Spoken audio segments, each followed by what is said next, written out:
Hello students, आज हम लोग डिस्कस करने वाले हैं नीट 2027 के 50 मोस्ट इम्पॉर्टेंट टॉपिक्स। इसमें हम लोग डिस्कस करेंगे कि नीट 2027 में कौन कौन से इम्पॉर्टेंट टॉपिक्स आपके एग्ज़ाम में आने वाले हैं और किस पे आपको ज़्यादा फोकस करना है, किन टॉपिक से क्वेश्चन ज़्यादा फ्रेम हो सकते हैं।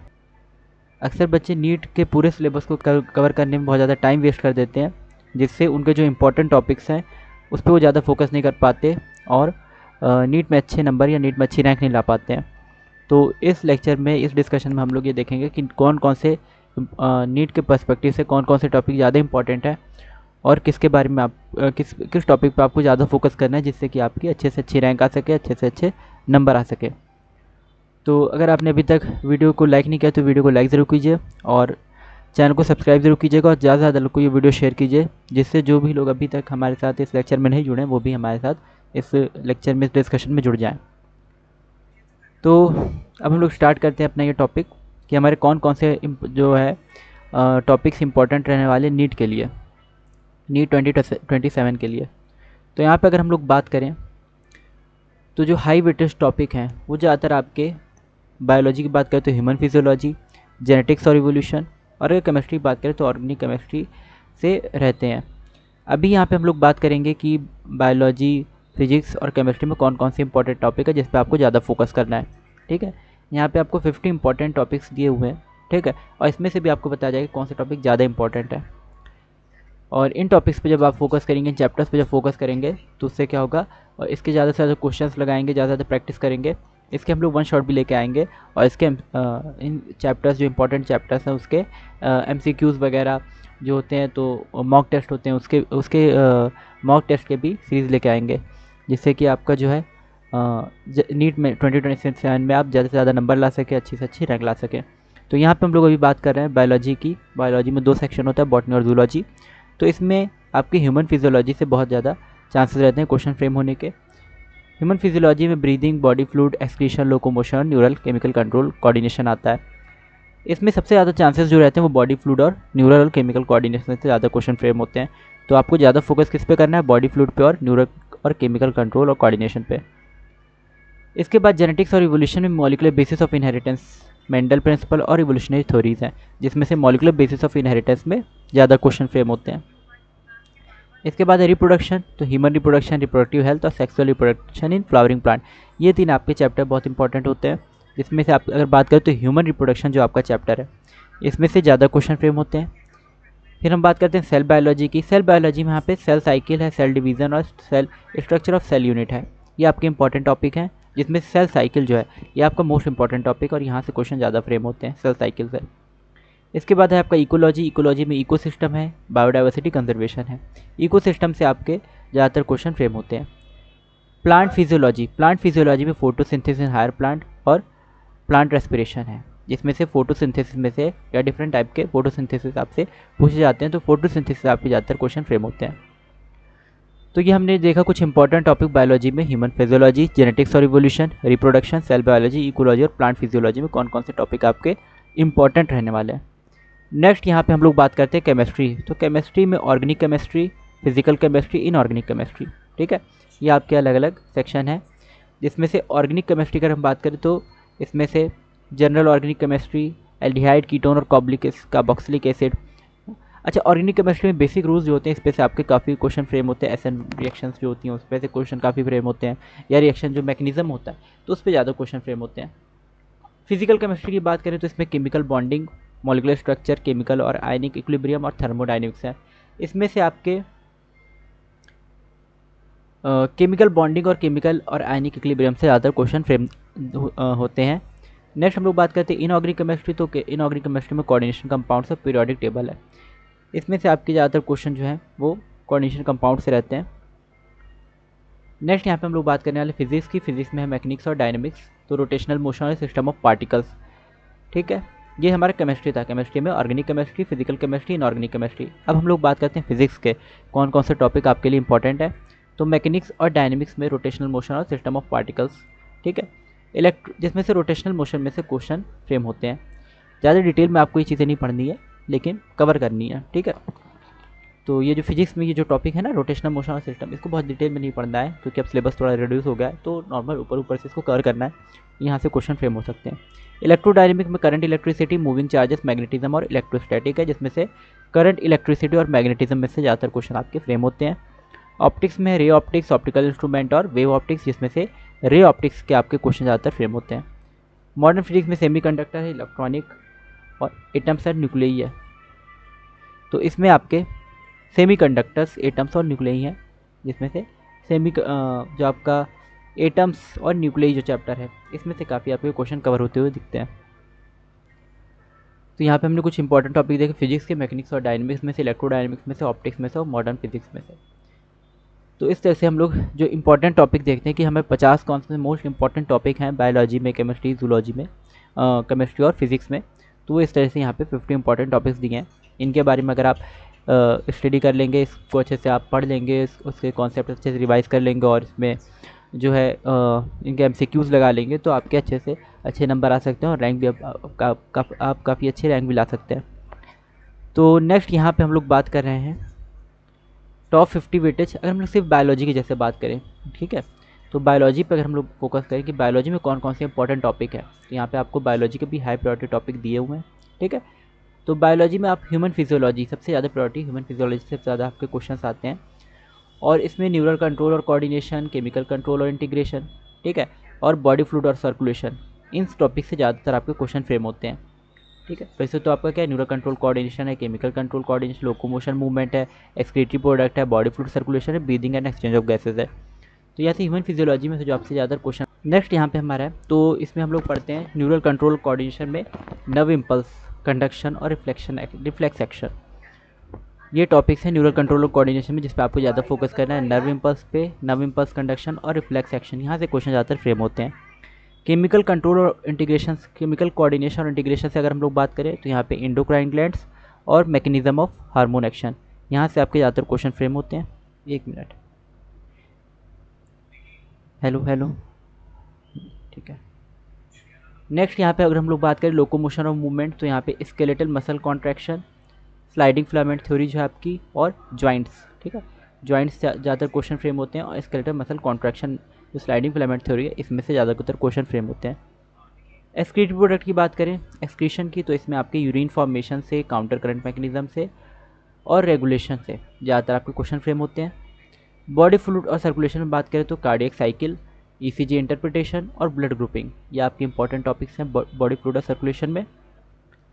ब्रीदिंग और एक्सचेंज ऑफ गैसेज में बात करें, transport of gases and respiratory volumes और कैपेसिटीज़, ठीक है, गैसेज का ट्रांसपोर्ट किस तरह से होता है, ठीक, और रेस्पिरेटरी वॉल्यूम की कैपेसिटीज़ क्या है, तो इस पे से आपके क्वेश्चन फ्रेम होते हैं। ये आपका ह्यूमन फिजियोलॉजी के टॉपिक्स है, जिसमें से आपके क्वेश्चन ज़्यादातर फ्रेम होते हैं, और इसमें से जो हाईलाइटेड टॉपिक्स हैं ये ज़्यादा इंपॉर्टेंट आपके लिए।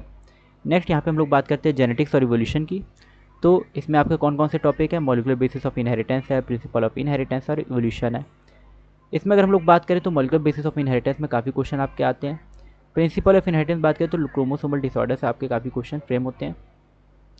मॉलिक्यूलर बेसिस में आपको क्या क्या पढ़ना है, DNA transcription, DNA replication, transcription, translation और लेक ऑफ रन, इस पर आपको ज़्यादा फोकस करना है। प्रिंसिपल ऑफ इनहेरिटेंस में मेंडल लॉ है, क्रोमोसोमल डिसऑर्डर्स और पेडिग्री एनालिसिस, जिसमें से आपको क्रोमोसोमल डिसऑर्डर्स पे ज़्यादा फोकस करना है। नेक्स्ट यहाँ पे इवोल्यूशन है, तो इवोल्यूशन में आपको होमोलोगस और एनालॉगस ऑर्गन, हार्डी वीनिपर प्रिंसिपल और ह्यूमन इवोल्यूशन देखने को मिलता है। यहाँ पे आपके हार्डी वीनिपर प्रिंसिपल से ज़्यादातर क्वेश्चन फ्रेम होते हैं, और होमोलोगस और एनालॉगस ऑर्गन से भी क्वेश्चन आ सकते हैं। फिर हम लोग बात करते हैं बायोटेक्नोलॉजी और सेल बायोलॉजी की, तो बायोटेक्नोलॉजी और सेल बायोलॉजी में आपके टॉपिक हैं बायोटेक्नोलॉजी प्रिंसिपल्स, बेसिक प्रिंसिपल्स, फिर इसके एप्लीकेशंस हैं, सेल साइकिल और सेल डिवीज़न है, सेल यूनिट ऑफ लाइफ है और बायोमॉलिक्यूल्स है। तो इसमें से आपके जो क्वेश्चन फ्रेम होते हैं यहाँ से, बायोटेक्नोलॉजी में रिस्ट्रिक्शन एंजाइम, क्लोनिंग वेक्टर्स और PCR टेक्निक्स, यहाँ से आपके ज़्यादातर क्वेश्चन फ्रेम होते हैं।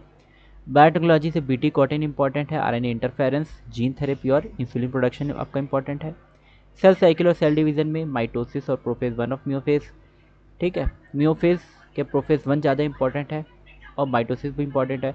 कई सारे जेनेटिक्स से रिलेटेड या और बेसिक फिजियोलॉजी से रिलेटेड लेक्चर्स हमारे यूट्यूब चैनल पे ऑलरेडी अवेलेबल हैं। जैसर बायोलॉजी क्लासेस नाम से जो हमारा चैनल है, इस पर आपको बेसिक लेक्चर्स वगैरह देखने को मिल जाएंगे हर चैप्टर के, तो वो भी आप देख सकते हैं। और वन शॉट भी यहाँ पे आपको अवेलेबल किए गए हैं हमारे चैनल पे, वो भी आप देख सकते हैं। फिर यहाँ पे सेल यूनिट ऑफ लाइफ में एंडोमेम्ब्रेन सिस्टम, माइटोकॉन्ड्रिया, क्लोरोप्लास्ट और राइबोसोम, ये आपके इंपॉर्टेंट टॉपिक्स हैं। बायोमोलिक्यूल्स में enzyme action mechanisms, factor affecting enzymes और न्यूक्लिक एसिड्स, ये आपके इंपॉर्टेंट टॉपिक्स हैं। नेक्स्ट यहाँ पे हम लोग बात करते हैं रिप्रोडक्शन की। अच्छा, ये तो आपका हो गया। इसमें बायोटेक्नोलॉजी और सेल बायोलॉजी में ज़्यादातर आपके जो क्वेश्चन फ्रेम होते हैं एप्लीकेशंस, बायोटेक्नोलॉजी एप्लीकेशंस और सेल साइकिल और सेल डिवीजन से आपके क्वेश्चन फ्रेम होते हैं। नेक्स्ट यहाँ पे हम लोग बात करते हैं रिप्रोडक्शन की, प्लांट एंड ह्यूमन। तो sexual reproduction in flowering plants, human reproduction, reproductive health, ये आपके यहाँ से क्वेश्चन फ्रेम होते हैं। Sexual reproduction in flowering plant में माइक्रो और मेगास्पोरोजेनेसिस, डबल फर्टिलाइजेशन और एपोमिक्सिस, ये यहाँ से आपके क्वेश्चन फ्रेम होते हैं। ह्यूमन रिप्रोडक्शन में गैमेटोजेनेसिस, मेंस्ट्रुअल साइकिल इवेंट्स और फर्टिलाइजेशन और इम्प्लांटेशन, यहाँ से आपके क्वेश्चन फ्रेम होते हैं। रिप्रोडक्टिव हेल्थ में आपके contraceptive methods, STDs, assisted reproductive technologies, यहाँ से आपके क्वेश्चन फ्रेम होते हैं। जो ज़्यादा आपके इंपॉर्टेंट टॉपिक है वो ह्यूमन रिप्रोडक्शन है, ठीक है। ह्यूमन रिप्रोडक्शन चैप्टर से आपके काफ़ी क्वेश्चन फ्रेम होते हैं। अब हम लोग प्लांट फिजियोलॉजी की बात करते हैं, तो यहाँ पे फोटोसिंथेसिस, रेस्पिरेशन इन प्लांट और प्लांट ग्रोथ एंड डेवलपमेंट, ये 3 टॉपिक आपके इंपॉर्टेंट है, जिसमें से फोटोसिंथेसिस में से आपके सबसे ज़्यादा क्वेश्चन फ्रेम होते हैं, यानी बनते हैं। लाइट रिएक्शंस में से साइक्लिक और नॉन साइक्लिक फोटो फॉस्फोराइलेशन, ये भी इंपॉर्टेंट टॉपिक, और C3 और C4 पाथवे, यानी इस पूरे चैप्टर में आपको इन 3 टॉपिक्स पर ज़्यादा फोकस करना है। रेस्पिरेशन प्लांट में आपको ग्लाइकोसिस पाथवे, क्रेब्स साइकिल और इलेक्ट्रॉन ट्रांसपोर्ट चेन पर ज़्यादा फोकस करना है। प्लांट ग्रोथ एंड डेवलपमेंट में आपको ऑक्सिन, जिब्रेलिन, साइटोकाइनिन और एथिलीन, इन हार्मोन्स पे ज़्यादा फोकस करना है। एक और आपका होता है एब्सिसिक एसिड, ठीक है, लेकिन आप इस पर भी अगर फोकस कर लेंगे इतने हार्मोन्स पे तो आपको आपके जो है मार्क्स अच्छे आ सकते हैं, आपको क्वेश्चन देखने को मिल सकता है एग्जाम में। इकोलॉजी एनवायरनमेंट की बात करते हैं तो ऑर्गेनिज्म एंड पॉपुलेशन, इकोसिस्टम और बायोडाइवर्सिटी एंड कंजर्वेशन, ये 3 चैप्टर आपके इंपॉर्टेंट है, जिसमें से ऑर्गेनिज्म एंड पॉपुलेशन आपका मोस्ट इंपॉर्टेंट टॉपिक है, यहाँ से आपके ज़्यादातर क्वेश्चन फ्रेम होते हैं और इकोसिस्टम के बेसिक से आपके क्वेश्चन आते हैं। तो ऑर्गेनिज्म एंड पॉपुलेशन में आपको पॉपुलेशन एट्रीब्यूट्स पढ़ना है, पॉपुलेशन इंट्रैक्शंस और म्यूचुअलिज्म और पैरासिटिज्म, इन पे ज़्यादा फोकस करना है। चैप्टर तो बहुत बड़ा है, लेकिन कुछ आपको टॉपिक्स बताए जा रहे हैं यहाँ पे, जिससे कि आपको आसानी हो जल्दी से जल्दी टॉपिक्स को कवर करने में, और इसको रिवीजन में भी आपको आसानी हो। जितने कम टॉपिक रहेंगे, जितना कम सिलेबस रहेगा आपके पास, ठीक है, उतना ज़्यादा अच्छे से आप बार बार रिवाइज भी कर सकते हैं, आपका टाइम भी बचेगा और आपके मार्क्स भी अच्छे आ सकते हैं, रैंक भी अच्छी बन सकती है। तो इकोसिस्टम में आपका productivity, decomposition, energy flow pyramids and ecological succession. अच्छा, ये आपका जो है ये सिलेबस, ये पूरा सिलेबस नहीं है, सिर्फ इंपॉर्टेंट टॉपिक्स हैं, ठीक है। पूरा सिलेबस जो होता है वो एनटीए की तरफ से अनाउंस किया जाता है, उसके रिगार्डिंग में हमारी वीडियो बनी हुई है, ठीक है। हालांकि अभी सिलेबस नया सिलेबस तो अभी अनाउंस नहीं हुआ है, तो पुरानी एग्जाम ट्रेंड के थ्रू हमारी वीडियो जो अवेलेबल है उसको आप देख सकते हैं। तो यहाँ पे हम लोग सिर्फ इंपॉर्टेंट टॉपिक्स की बात कर रहे हैं। बायोडाइवर्सिटी और कंजर्वेशन में InSitu, ex-situ, ठीक है, और बायोडाइवर्सिटी लॉस, ये आपके यहाँ से क्वेश्चन फ्रेम होते हैं। ज़्यादातर आपको क्वेश्चन ऑर्गेनिज्म एंड पॉपुलेशन से देखने को मिलेंगे और इकोसिस्टम से भी देखने को मिल सकते हैं। प्लांट और एनिमल डाइवर्सिटी की अगर हम लोग बात करें तो प्लांट किंगडम, एक मिनट, हाँ, ये हमारा लास्ट टॉपिक है, प्लांट और एनिमल डाइवर्सिटी, जिसमें से plant kingdom, animal kingdom, structure organisation in animals, morphology of flowering plants और एनाटॉमी ऑफ फ्लावरिंग प्लांट्स और बायोलॉजिकल क्लासिफिकेशन, ये टॉपिक्स इसमें आते हैं। जिसमें जो इंपॉर्टेंट टॉपिक आपके क्या है, प्लांट किंगडम है, एनिमल किंगडम है और स्ट्रक्चरल ऑर्गेनाइजेशन इन एनिमल्स है। कुछ प्लांट की फैमिली भी यहाँ पे ऐड की गई हैं, ठीक है, तो ये भी आपके लिए टॉपिक इंपॉर्टेंट हो जाता है। यानी ये 4 जो टॉपिक दिए हुए इसमें, plant kingdom, animal kingdom, structure organisation in animal और मॉर्फोलॉजी ऑफ फ्लावरिंग प्लांट्स, यहाँ से आपके क्वेश्चन फ्रेम हो सकते हैं। प्लांट किंगडम में एल्गी, ब्रायोफाइट्स और टेरिडोफाइट्स, एनिमल किंगडम में arthropod, chordata and coelenterata, structural organisation animal में connective tissue, epithelial connective tissue और मॉर्फोलॉजी में रूट, स्टेम्स और लीव्स, ठीक है, यहाँ से आपके क्वेश्चन फ्रेम हो सकते हैं। और फैमिलीज, डिफरेंट फैमिलीज जो हैं वहाँ से भी आपके क्वेश्चन बन सकते हैं। तो ये हमारे इंपॉर्टेंट टॉपिक है। अच्छा, इसमें भी इंपॉर्टेंट टॉपिक जो, हाँ, ठीक है, एनाटॉमी ऑफ फ्लावरिंग प्लांट बाकी है, इसमें आप डाइकोट, मोनोकॉट पढ़ सकते हैं, सेकेंडरी ग्रोथ के बारे में पढ़ सकते हैं, यहाँ से भी आपको क्वेश्चन देखने को मिल सकता है, हालांकि चांसेस कम है। बायोलॉजिकल क्लासिफिकेशन की बात करें तो मोनरा, प्रोटिस्टा, फंगस, वायरस और वायरट्स, इनके बारे में भी आप रीड कर सकते हैं। ज़्यादातर क्वेश्चन आपको इन 4 चैप्टर से, plant kingdom, animal kingdom, structural organisation, morphology से आपको देखने को मिल सकते हैं। तो ये हमारे इंपॉर्टेंट टॉपिक्स हैं, ठीक है, जिसमें से अगर हम लोग बात करें तो वेटेज जेनेटिक्स और इवोल्यूशन की 18 to 24% रहती है, ठीक है, और सेल और मॉलिकुलर बायोलॉजी की 15 to 20%। प्रिंसिपल ऑफ इनहेरिटेंस भी आपके लिए इंपॉर्टेंट टॉपिक है, मेंडल वगैरह के लॉज वगैरह, या उसके जो मेंडल लॉज के जो एक्सेप्शंस हैं उनसे भी पूछा जा सकता है। सेल और मॉलिकुलर बायोलॉजी, यहाँ से 50 to 20% पेपर फ्रेम होता है, क्वेश्चंस आते हैं। प्लांट एनिमल फिजियोलॉजी से 20-25% क्वेश्चन आते हैं, बायोटेक्नोलॉजी से 15-9%, इकोलॉजी से 12-16%, यानी हर ज़्यादा चांसेस जो रहते हैं वो आपके जेनेटिक्स से रहते हैं और प्लांट और एनिमल फिजियोलॉजी से रहते हैं। इसके अलावा सेल और मॉलिक्यूलर बायोलॉजी और बायोटेक्नोलॉजी से भी आपके अच्छे खासे जो है यहाँ पे चांसेस रहते हैं क्वेश्चन आने के। और जो बहुत ज़्यादा इंपॉर्टेंट टॉपिक आपके लिए क्या है, molecular basis of inheritance, principle of inheritance, cell cycle और cell division, biomolecules, plant growth, respiration, animal kingdom and human physiology, principle process and application, organism and population, ecosystem और बायोडाइवर्सिटी। रेस्पिरेशन की जगह आप plant respiration के लिए plant photosynthesis भी कर सकते हैं, और सेल साइकिल ज़्यादा इंपॉर्टेंट है, ठीक है। और यहाँ पे आपका ऑर्गेनिज्म, पॉपुलेशन, इकोसिस्टम, ये आपका ज़्यादा इंपॉर्टेंट टॉपिक है। फिर अगर हम लोग बात करें, यानी आप यहाँ पे देख रहे हैं कि किस तरह से कितने चैप्टर कितनी वेटेज है।